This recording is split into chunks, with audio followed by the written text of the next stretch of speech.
It was a bitterly cold winter weekend when the Peterson family embarked on a trip to their grandmother's in a remote town.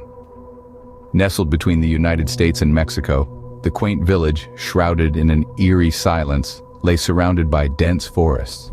The old creaky house of their grandmother stood as a reminder of a time long past. Despite the warmth from the crackling fireplace, a chill seemed to permeate the air, a shiver that ran deeper than the cold outside. Their grandmother, a sweet old lady with a twinkle in her eye, welcomed them with open arms. Yet there was an unsettling undercurrent to her otherwise warm greeting. A nervous glance towards the staircase leading to the second floor hinted at a secret dread, a fear that was yet to reveal itself. As night fell, the family gathered around the dinner table, the unease of their arrival fading into the background, replaced by the comforting hum of familial chatter and laughter. Yet the dread lingered, a silent specter waiting in the wings. Nightfall descended quickly, and the family gathered around the dinner table. Ignoring their growing unease, the Petersons retired to their respective rooms for the night. The house seemed to creak and groan around them as if it too was uneasy.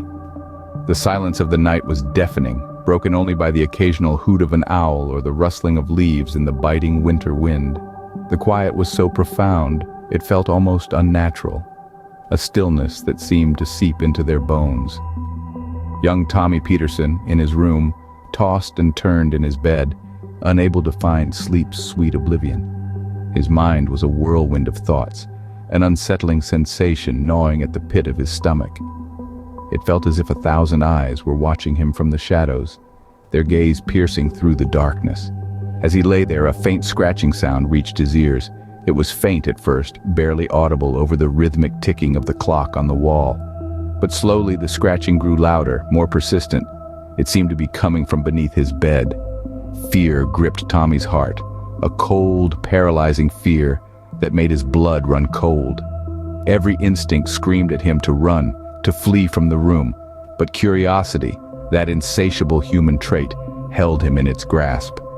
Gathering his courage, he leaned over the edge of the bed, his heart pounding in his chest like a drum. What he saw next would forever be etched into his memory.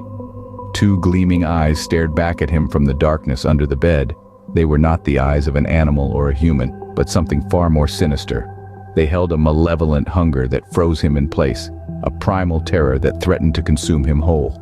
With a blood-curdling scream, Tommy scrambled out of bed and fled from the room. His scream echoed through the old house, shattering the silence of the night and bringing a chilling reality crashing down on the unsuspecting Peterson family. Their peaceful weekend getaway had turned into a night of unspeakable terror. Rushing to Tommy's side, his parents found him trembling in terror, unable to form coherent words. The Petersons, overtaken by fear and confusion, searched the room frantically for any signs of intrusion, but all seemed as it should be, save for the terrified Tommy and his wide, unblinking eyes. In the midst of this chaos, their grandmother, ashen-faced and trembling, made a shocking confession. She revealed the existence of a malevolent entity known as the bedroom dweller, a sinister creature that lurked in the shadows beneath the beds, preying upon the unsuspecting who dared to glance into the darkness. As the words tumbled from her lips, the family felt a chill run down their spines. The once familiar and comforting surroundings now seemed eerie and foreboding. The distant howling of the wind, the creaking of the old house, all took on a sinister note. The realization of their predicament settled like a shroud of dread. They were not mere visitors in this remote town. They had unknowingly trespassed into a realm of darkness. Their weekend getaway had turned into a nightmare, and they were at the mercy of a creature born from the deepest, darkest corners of fear. The Peterson family huddled together, their terror palpable. The once inviting bedrooms now seemed like traps, with the bedroom dweller lurking beneath, waiting for its chance to strike. Their fear of the night, of the darkness beneath their beds, consumed them. They had trespassed into a realm of darkness beyond their comprehension, and now they were living a horror story of their own, their lives forever marked by the dark secret of the bedroom dweller. From that night onwards, they lived in constant fear, haunted by the knowledge that the bedroom dweller lurked just beneath their beds.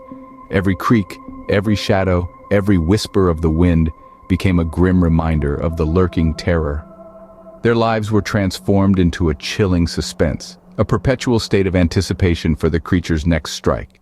Night after night, they huddled together, their hearts echoing with desperate prayers for the safety of Dawn.